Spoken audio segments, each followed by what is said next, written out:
શું કરશું? બસ કરશું. શું કરશું?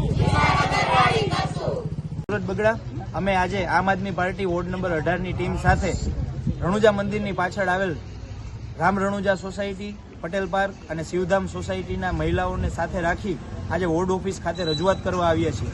રજૂઆતનો મુદ્દો એ છે કે જે સોસાયટીઓ છે એની બાજુમાં જ વોકડો આવેલો છે. વોકડો ખુલ્લો આખો ખુલ્લો છે. ત્યાં તાજેતરમાં જ થોડાક ભાગમાં પતરા મારેલા છે, બાકીનો વોકડો ખુલ્લો છે. ત્યારે આ મહિલાઓને અને ત્યાંના રહીશોને જ્યારે રોડ ઉપર આવેલ રણુજા મંદિરે જવું હોય તો ત્યાંના પાછળના ભાગમાંથી જાય તો ત્યાં ગંદકીનું પાણી ત્યાંથી નીકળતું હોય છે. આ ઉપરાંત વોકડો ખુલ્લો હોવાના પરિણામે એની અંદરથી જનાવરો નીકળે છે અને આ લોકોના ઘર સુધી પણ આવી જાય છે. સાથોસાથ વોકડાનું ગંદુ પાણી એ બોરની અંદર ભળી ગયેલ હોવાથી બોરનું પાણી જે લેવામાં આવે છે એમાં પણ ગંદુ પાણી નીકળતું હોય છે. ત્યારે આ પાછળનો ભાગ છે ત્યાંથી પુલ બનાવવાની આ લોકો વારંવાર માંગ કરી રહ્યા છે.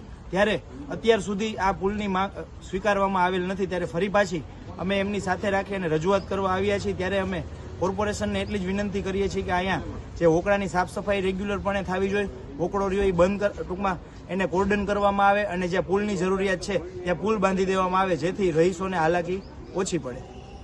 તમારું નામ? મારું નામ છે રમાબેન. રણુજા મંદિર પાસે અમે રહી છીએ. અમારે છે ને ત્યાં વોકડાનો પ્રોબ્લેમ બહુ છે. પાણી એમની ગટરનું આવ્યા જ રાખે છે.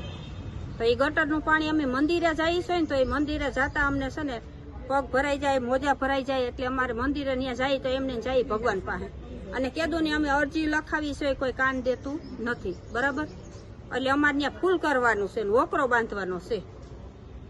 આની પહેલા રજૂઆત કરી હતી? હા, રજૂઆત કરી હતી ને કેટલો 1.5 મહિનો થયો બાયું કે મહિનો થયો છે એમ તો